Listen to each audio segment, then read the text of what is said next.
As we continue to look back at maybe the greatest NBA regular season ever, even though it won't top his unanimous MVP campaign he had last year, Steph Curry's played some great basketball this season.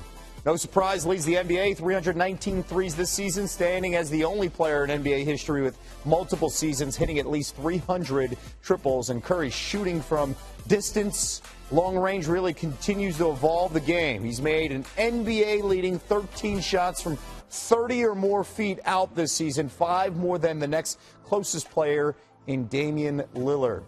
Marcus Thompson, who wrote a book on Steph Curry recently, said this to Fox Sports Radio about Curry's relationship with LeBron, Chris Paul, and Russell Westbrook, and Steph's dramatic rise to fame, saying, quote, generally, I think it was all so sudden. Curry leapfrogged a whole lot of people.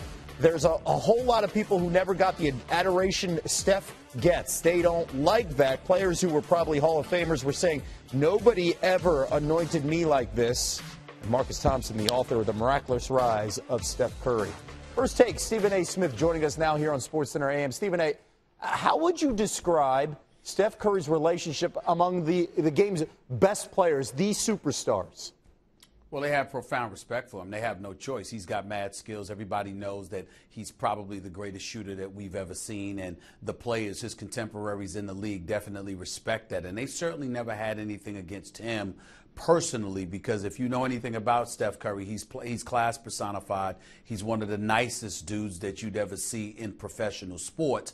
If you had a problem with him, it wasn't with him personally. It was the way that he was celebrated, to the degree that he was celebrated over the last couple of years, because all of those guys that were mentioned, Kevin, they've gone through their share of scrutiny, not just because of their level of play or lack thereof, but because of their demeanor on the court, their facial expressions, their body language, the manner in which they chose and elected to communicate with the media, etc., etc.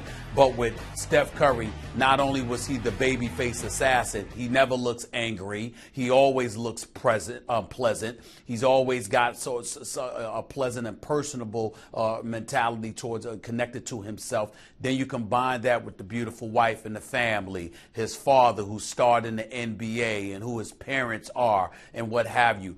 It just seemed that he came across as untouchable.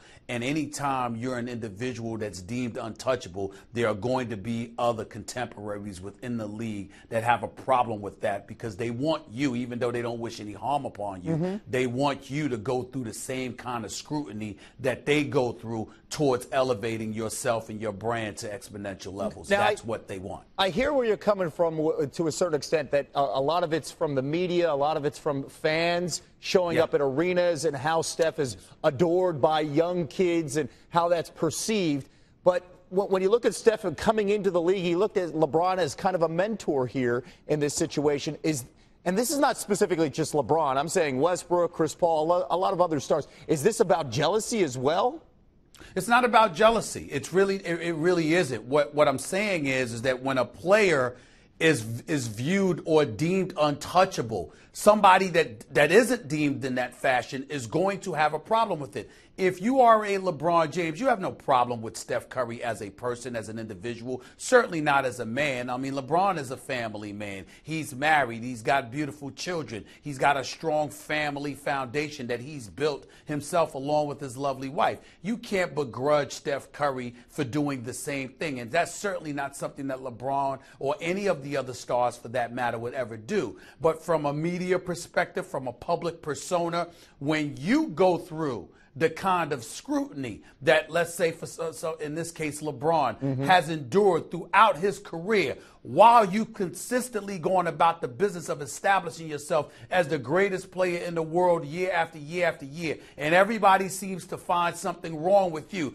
but this dude passes gas and they call it perfume, you're going to have a problem with that. That doesn't mean that you're talking about Steph Curry, but you are looking at the scrutiny that he's receiving from those outside of himself, and you're saying, wait a minute here, there's a level of inconsistency that comes with this. If that were me, I certainly would be more scrutinized. It's amazing that this dude has gotten a pass.